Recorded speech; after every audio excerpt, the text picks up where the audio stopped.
தமிழ் உள்ளங்கள் அனைவருக்கும் இனிய வணக்கம். இது உங்கள் தமிழ் ஸ்டோர் சேனல். மிக முக்கியமான வீடியோ. ஸோ 2 விஷயங்கள் நம்ம பேசுகிறோம். ஒன்று வந்து நீட்டுடைய ரிசல்ட் அப்படின்றது எப்போ வரப்போகுது அப்படின்றது, அதனோட ஸ்டேட்டஸ் என்ன அப்படின்றதையும் பார்க்கலாம். கூடவே வந்து நம்ம நீட் ரிசல்ட் வந்ததுக்கு அப்புறம் எம்பிபிஎஸ்க்கு தமிழ்நாட்டில் எம்பிபிஎஸ்க்கு நம்ம அப்ளை பண்ண போகிறோம். அப்படி எம்பிபிஎஸ்க்கு நம்ம அப்ளை பண்ணுறதுக்கு என்னென்ன டாக்குமெண்ட்லாம் தேவை, நான் சொல்ல போகிற டாக்குமெண்ட் எல்லாமே க்ளீனாக ஒரு பேப்பரில் நீங்கள் எழுதி வச்சுக்கோங்க. இதனுடைய ஒரிஜினல்ஸ் எல்லாமே தனியாக இருக்கணும். அதே போல் இதனுடைய ஜெராக்ஸ் எல்லாமே நீங்கள் தனியாக வச்சுருக்கணும். ஜெராக்ஸ்ன்றது ஒரு காப்பி இல்லை, நீங்கள் 2-3 காப்பிக்கு மேலே எடுத்து வச்சுக்கணும். சரிங்களா? ரொம்ப சேஃபாக நீங்கள் எடுத்து வச்சுக்கணும். அந்த சேஃப்ன்றது என்னென்னன்றதை நான் அதுக்கப்புறம் சொல்கிறேன். ஃபர்ஸ்ட்டு நீட்டுடைய ரிசல்ட் அப்படின்றது பொதுவாக நம்ம ஜூன் மாதம் நமக்கு நார்மலாக வந்துடும். ஆனால் ஜூன் மாதம் அது கிட்டத்தட்ட ஜூன் மாதம் அப்படின்னு சொன்னாவே கிட்டத்தட்ட ஒரு 10ஆம் தேதி 10ஆம் தேதியிலேருந்து 15ஆம் தேதிக்குள்ளே மேக்ஸிமம் கண்டிப்பாக வரணும். ஆனால் இந்த வருஷம் வந்து பார்த்தீங்கன்னா டெம்பரவரியாக ஸ்டாப் பண்ணி வச்சிருக்கிறதா ஒரு தகவல் வந்து சொல்லியிருக்காங்க. அது எதனால அப்படின்னா, மத்திய பிரதேஷ்ல ஒரு சென்டர்ல வந்து அந்த பவர் ஃபெயிலியர் இஷ்யூ வந்திருந்தது. அந்த பவர் ஃபெயிலியர் இஷ்யூ இருந்ததுனால, மாணவர்கள் வந்து எக்ஸாம ஸ்டார்ட் பண்றதுக்கே 3:30 கிட்ட ஆயிடுச்சு. 3:30 ஆர் 4:30 சம்திங் அந்த டைம் கிட்ட ஆயிடுச்சு. எக்ஸாம் முடியறதுக்கு ஒரு 1/2 அன் ஹவருக்கு முன்னாடி தான் எக்ஸாமே பவரே வந்திருக்கு அப்படின்னு சொல்லி சொல்றாங்க. இதற்கிடையில அவங்க வந்து நிறைய நடவடிக்கைகள் எடுத்திருக்காங்க சென்டர்ல. அவங்க கேண்டீன் ஏத்துறதா இருந்தாலும், மாணவர்களுக்கு எழுதுறதுக்கு ஹெல்ப் பண்றதா இருந்தாலும், இந்த மாதிரி விஷயங்கள செஞ்சிருக்காங்க. பட் மாணவர்களுக்கு வந்து அது சாட்டிஸ்ஃபைடா இல்ல. அதனால ஒரு கேஸ் ஒண்ணு ஓடிட்டு இருக்கு. இப்ப சுப்ரீம் கோர்ட் என்ன பண்ணியிருக்காங்கன்னா, மத்திய பிரதேஷ்ல ஸ்டாப் பண்ணி வச்சிருக்காங்க டெம்பரவரியா. சரிங்களா? இதுக்கு என்டிஏ பதில் சொன்னதுக்கு அப்புறமா, திரும்ப அவங்களுக்கு ரீ எக்ஸாம் வைக்கிறாங்களா இல்லைன்னு பார்த்துக்கிட்டு, அதுக்கப்புறம் வந்து நமக்கு அடுத்தடுத்த விஷயங்கள் நடக்கும். ஸோ இது வந்து 1.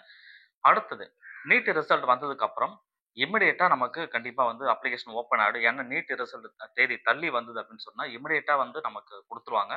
அதுல எந்த டவுட்டுமே கிடையாது.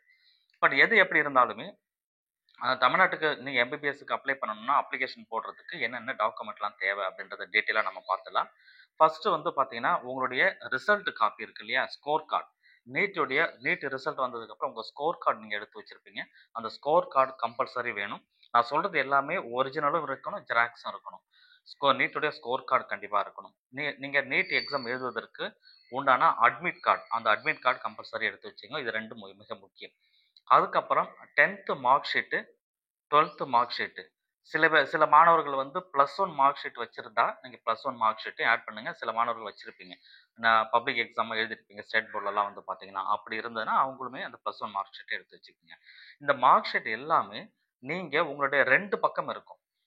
ஃப்ரண்ட் சைடு அந்த மார்க் ஷீட்டோட பேக் சைடு. இது 2மே ஸ்கேன் பண்ணி 1 பை 1ஆ பிடிஎஃப் ஃபைலா மாத்தி வச்சுக்கங்க. ஃபர்ஸ்ட் பேஜ் வந்து மேலேயும், செகண்ட் பேஜ் வந்து கீழ இருக்கிற மாரி வச்சு 1 பேஜ் 1 பை 1ஆ ஒரு பிடிஎஃப் ஃபைலா மாத்தி நீங்க வச்சுருங்க. மார்க் ஷீட் எல்லாமே சரிங்களா? அது முடிஞ்சிரும். ஸோ அதுக்கப்புறம் வந்து பார்த்தீங்கன்னா, உங்க டிசி. டிசி ஒரு பக்கம் தான் இருக்கும். 2 பக்கம் இருக்க போறதில்ல. ஸோ ஒரு பக்கம் இருந்தா, அந்த ஒரு பக்கம் மட்டும் நீங்க எடுத்து வச்சுக்கோங்க. அதுக்கப்புறம் வந்து 6லேருந்து நீங்க 12th வரைக்கும் படிச்சிருக்கீங்கன்னு சொன்னா, அதுக்குரிய போனஃபைட் சர்டிஃபிகேட். இது வந்து நீங்க தமிழ்நாட்ல தான் படிச்சீங்கன்றதுக்கு அத்தாட்சி அப்படின்னு சொல்லலாம். இது வந்து 6லேருந்து 12th வரைக்கும்னு சொன்னா, நீங்க எத்தன ஸ்கூல்ல படிச்சிருந்தாலுமே, அந்தந்த ஸ்கூல்லயும் தனித்தனியா நீங்க போனஃபைட் சர்டிஃபிகேட் வாங்கி வச்சிருக்கணும். இது எல்லாமே ஸ்கேன் பண்ணி ஒரே பிடிஎஃப்பா மாத்தி நீங்க வச்சுக்கலாம். சரிங்களா? சில மாணவர்கள் 6லேருந்து 8th வரைக்கும் ஒரு ஸ்கூல்ல படிச்சிருப்பீங்க. அந்த மாரி தனித்தனியா இருந்தாலுமே தனித்தனியா வச்சிருங்க.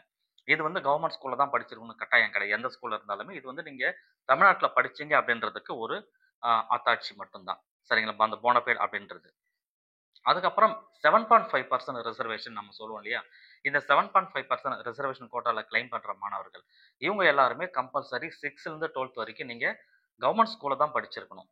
அது எந்த மீடியத்துல வேணா படிச்சிருக்கலாம். ஆனா கவர்ன்மெண்ட் ஸ்கூல்ல படிச்சிருந்தீங்கன்னா, அதற்குரிய போனஃபைட் சர்டிஃபிகேட் நீங்க கவர்ன்மெண்ட் ஸ்கூல்ல தான் படிச்சீங்கன்றதுக்கு ஒரு சர்டிஃபிகேட் குடுப்பாங்க இல்லையா? அதையும் நீங்க ஸ்கேன் பண்ணி வச்சுக்கோங்க. இது எல்லாருக்கும் தேவைப்படாது. 7.5% ரிசர்வேஷன் கோட்டால நீங்க சீட் எடுக்கணும் அப்படின்னா, நீங்க பண்ணலாம். இது வந்து கவர்ன்மெண்ட் ஸ்கூல்ல படித்த மாணவர்கள் மட்டும் தான் செய்ய முடியும். பிரைவேட் ஸ்கூல்ல 1 வருஷம் நீங்க படிச்சிருந்தா கூட நீங்க அப்ளிகபிள் கிடையாது. அப்ப இந்த சர்டிஃபிகேட்டுக்கும் நான் முன்னாடி சொன்ன சர்டிஃபிகேட்டுக்கும் சம்மந்தம் கிடையாது. அது வந்து எந்த மீடியத்துல வேணா இருக்கலாம். எந்த நீங்க கவர்ன்மெண்ட் ஸ்கூல்ல இருக்கலாம், பிரைவேட் ஸ்கூல்ல இருக்கலாம், எது வேணா இருக்கலாம். ஆனா தமிழ்நாட்டுல படிச்சீங்கன்றதுக்காக நீங்க 6லேருந்து 12th வரைக்கும் தமிழ்நாட்டுல படிச்சீங்கன்றத உறுதிப்படுத்தும் விதமா அந்த சர்டிஃபிகேட் ஃபர்ஸ்ட் சொன்னது. 2வது 7.5% வந்து கவர்ன்மெண்ட் ஸ்கூல்ல மட்டும் தான் கம்பல்சரி படிச்சிருக்கணும். சரிங்களா? அதற்குரிய சர்டிஃபிகேட். ஓகே. ஸோ இது முடிஞ்சது. அடுத்தது வந்து பார்த்தீங்கன்னா, மிக முக்கியமானது கம்யூனிட்டி சர்டிஃபிகேட். இந்த கம்யூனிட்டி சர்டிஃபிகேட் அப்படின்றது அ எல்லா மாணவர்களும் தேவைப்படுது. எல்லா மாணவர்களுக்கும் அப்படின்னு இல்ல. ஓப்பன்ல இருக்கிறவங்களுக்கு எதுவும் கிடையாது. அவங்க எந்த கம்யூனிட்டி வேணா இருக்கலாம். ஸோ அதனால அது இஷ்யூ இல்ல. நீங்க BC, BCM, MBC, SC, ST, SC இந்த கேட்டகரியா இருக்கிற பட்சத்தில நீங்க அதற்குரிய சர்டிஃபிகேட் கண்டிப்பா நீங்க வாங்கி வைக்கணும். ஓபிசி சர்டிஃபிகேட் நான் வாங்கி வச்சிருக்கேன் சார். அத நான் யூஸ் பண்ணலாமான்னா கிடையாது.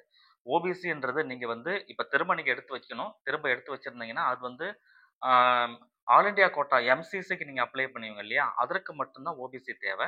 நீங்க ஸ்டேட் கவர்ன்மென்ட்ல தமிழ்நாட்டில இருக்கிற ஸ்டேட் கவுன்சிலிங்க்கு நீங்க அப்ளை பண்ணும்பொழுது, அந்தந்த ரெஸ்பெக்டிவ் கம்யூனிட்டினுடைய சர்டிஃபிகேட் கண்டிப்பா தேவை. ஸோ அது ஒண்ணு எடுத்து வச்சுக்கோங்க. அதுக்கப்புறம் வந்து ஸ்பெஷல் கேட்டகரி சர்டிஃபிகேட். நீங்க ஸ்போர்ட்ஸ் பெர்சனா இருக்கலாம். அல்லது வந்து பிடபிள்யூடி கேண்டிடேட்டா இருக்கலாம். அல்லது வந்து எக்ஸ் சர்வீஸ் மேனா இருக்கலாம். இந்த மாரி ஏதாவது எக்ஸ் சர்வீஸ் மேனுடைய சில்ட்ரனா இருக்கலாம். ஸோ இந்த மாரி எது இருந்தாலுமே அதற்குரிய சர்டிஃபிகேட் ஏன்னா அத நீங்க கிளைம் பண்றீங்கன்னா, அதற்குரிய சர்டிஃபிகேட் கண்டிப்பா எடுத்து வச்சிருக்கணும். அதுக்கப்புறம் வந்து பார்த்தீங்கன்னா, அ ட்ரா ஃபர்ஸ்ட் கிராஜுவேட் சர்டிஃபிகேட் எல்லாருக்கும் தேவைப்படாது. நீங்க வந்து உங்க ஃபேமிலில முதல் பட்டதாரி நீங்க தான். அம்மா படிக்கல, அப்பா படிக்கல, அண்ணன், தங்கச்சி, தம்பி யாருமே வந்து படிக்கல. முதல்ல உங்க ஃபேமிலில நீங்க தான் ஒரு டிகிரி படிக்கிறீங்க அப்படின்னா மட்டும் தான் இது எலிஜிபிள். அது ஃபர்ஸ்ட் கிராஜுவேட் சர்டிஃபிகேட் அப்படின்றது நீங்க வாங்கி வச்சுருங்க. அப்படி வாங்கி வச்சதுன்னா ரூ. 25,000 வந்து உங்களுக்கு ஸ்காலர்ஷிப் அப்படின்றது எவரி இயர் வந்து உண்டு. அது ஒண்ணு பார்த்துக்குங்க. அதுக்கப்புறம் நேட்டிவிட்டி சர்டிஃபிகேட் ரொம்ப முக்கியமானது. தமிழ்நாட்ல நீங்க நீங்க வந்து கவுன்சிலிங் அட்டெண்ட் பண்ண போறீங்கன்னு சொன்னா, நேட்டிவிட்டி சர்டிஃபிகேட் கண்டிப்பா வேணும். அந்த நேட்டிவிட்டி அப்படின்றது குடுப்பாங்க. நீங்க தமிழ்நாட்டை சேர்ந்த மாணவர்கள் அப்படின்றதுக்கு உறுதிப்படுத்தும் விதமா நேட்டிவிட்டி. அந்த நேட்டிவிட்டி நீங்க பூர்வீகமா தமிழ்நாட்டிலே பொறந்து, தமிழ்நாட்டில படிச்ச மாணவர்களா இருந்தாலும் வாங்கிக்கங்க. அல்லது தமிழ்நாட்டில படிச்சிருக்கீங்க. தமிழ்நாட்டில எல்லாமே உங்களோட படிப்புகள் 12 வருஷம் படிப்பு தமிழ்நாட்டில தான் இருக்கு. பொறந்தது மட்டும் தான் வெளியில. அத தமிழ்நாட்ட விட்டு வேற எங்கேயாவது நீங்க பொறந்ததுங்க. ஆனா வந்து கிளைம் எல்லாமே இங்க தான் இருக்கு உங்களுக்கு அப்படின்னாலுமே, நேட்டிவிட்டி கிளைம் பண்ண முடியும். அதேபோல பொறந்தது எல்லாம் பூர்வீகம் எல்லாம் தமிழ்நாடு, படிச்சது மட்டும் தான் வேறனாலும் பிரச்சனை இல்ல. நேட்டிவிட்டி கிளைம் பண்ணலாம். ஸோ அப்ப நேட்டிவிட்டி சர்டிஃபிகேட் நீங்க கண்டிப்பா உங்களுக்கு தகுதிக்கு தகுந்த மாரி போய் வாங்கி, அத கண்டிப்பா நீங்க அட்டாச் பண்ற மாரி இருக்கும். ஏன்னா நீங்க தமிழ்நாட்டுல வந்து நீங்க இருந்திருக்கிறீங்கன்றது தெரியணுன்றதுக்கானது. அதுக்கப்புறம் வந்து இன்கம் சர்டிஃபிகேட் ஃபீஸ் எக்செப்ஷன் வேணும் அப்படின்றது மட்டும் தான் நீங்க கிளைம் பண்ண போறீங்க. அதர்வைஸ் நீங்க கிளைம் பண்ண போறது கிடையாது. அந்த இன்கம் சர்டிஃபிகேட் பொறுத்தவரைக்கும் எதுக்காக வேணும்னா, யார் ஃபீஸ் எக்செப்ஷன் கேட்பாங்க அப்படின்னா, எஸ்சி, எஸ்சி, எஸ்டி மாணவர்கள் கேட்பாங்க. கன்வெர்ட்டட் கிறிஸ்டியன்ஸ் கேட்பாங்க. இவங்கலாம் தேவை அப்படின்னா, அதற்குரிய நீங்க சர்டிஃபிகேட் நீங்க வாங்கி வச்சிருக்கணும். ரைட்டுங்களா? அதுபோல பேரன்ட்டோட கம்யூனிட்டி கண்டிப்பா கேட்பாங்க. ஃபாதர் ஆர் மதர் அந்த கம்யூனிட்டி ஏதாவது ஒண்ணு எடுத்து வச்சுக்கோங்க. அதுக்கப்புறம் எலிஜிபிலிட்டி சர்டிஃபிகேட் அப்படின்னு ஒண்ணு இருக்கு. இந்த எலிஜிபிலிட்டி அப்படின்றது நீங்க தமிழ்நாடு ஸ்டேட் போர்ட்ல படிச்சிருந்தாலும் சரி, சிபிஎஸ்இல படிச்சிருந்தாலும் சரி, அல்லது வந்து ஐசிஎஸ்இல படிச்சிருந்தாலும் சரி, இதற்கு எதுவுமே தேவையில்ல. இதை தவிர வேற ஏதாவது போர்ட்ல நீங்க படிச்சிருக்கிற மாணவர்களா இருக்கிற பட்சத்துல, நீங்க தமிழ்நாட்டுக்கு அப்ளை பண்றதுக்கு எலிஜிபிள் அப்படின்றத காட்டுறதுக்காக ஒரு எலிஜிபிள் சர்டிஃபிகேட் அப்படின்றது வேணும். இது டாக்டர் எம்ஜிஆர் மெடிக்கல் யூனிவர்சிட்டி மூலமா நீங்க வாங்கணும். அப்படி இருந்தீங்கன்னா, அத நீங்க வாங்கி வச்சுருங்க. ஸோ கிட்டத்தட்ட முடிஞ்சிருச்சு. மைனாரிட்டி சர்டிஃபிகேட் ஒண்ணு இருக்கு. மைனாரிட்டில வந்து தெலுங்கு மைனாரிட்டி, கிறிஸ்டியன் மைனாரிட்டி, மலையாள மைனாரிட்டி மாணவர்களா இருக்கிற பட்சத்தில, அந்த ரெஸ்பெக்டிவ் காலேஜ்ல இப்ப குறிப்பா வந்து நீங்க பனிமலர்லாம் எடுக்கிறீங்கன்னா, அது வந்து பார்த்தீங்கன்னா, ஒரு கிறிஸ்டியன் மைனாரிட்டில இருக்கு. இந்த மாரி மைனாரிட்டி இன்ஸ்டிடியூஷன் இருக்கு. அந்த மைனாரிட்டி இன்ஸ்டிடியூஷன் நீங்க காலேஜ்ல போய் சேரும்பொழுது, அந்த மைனாரிட்டிக்குரிய சர்டிஃபிகேட் நீங்க குடுக்குற மாரி இருக்கும். சரிங்களா? அப்படி இருந்ததுன்னா, அதையும் நீங்க வாங்கி வச்சுருங்க. வாங்கி வச்சிருந்து நீங்க அப்ளை பண்ணிக்கலாம். இது இல்லாம ஃபோட்டோஸ் ஒரு 8, 10 ஃபோட்டோ நீங்க பாஸ்போர்ட் சைஸ் ஃபோட்டோ எடுத்து வச்சுக்கங்க. போஸ்ட் கார்ட் சைஸ் ஃபோட்டோ எடுத்து வச்சுக்கங்க. ஸோ இதெல்லாம் வந்து நீங்க நீட் அப்ளிகேஷன் போடும்போது எந்த ஃபோட்டோ வச்சிருக்கீங்களோ, ஒரே ஃபோட்டோ கடைசி வரைக்கும் இருக்கணும். நீங்க எம்பிபிஎஸ் அட்மிஷன் முடியிற வரைக்கும் அத வச்சிருக்கணும். சரிங்களா? அந்த மாரி பார்த்துக்கங்க. ஸோ இந்த டாக்குமெண்ட்லாம் தனியா நீங்க ஒரு பென் டிரைவ்லயோ அல்லது ஒரு லேப்டாப்லயோ, சிஸ்டத்திலயோ சேவ் பண்ணி வைக்கணும். ஒரிஜினல் தனியா, ஜெராக்ஸ் தனியா வைங்க. ஹார்ட் காப்பி ஒரிஜினல் தனியா இருக்கணும். ஜெராக்ஸ் தனியா இருக்கணும். ஒரு ஃபைல்ல இப்பவே நீங்க ரெடி பண்ணி தனியா வச்சுருங்க.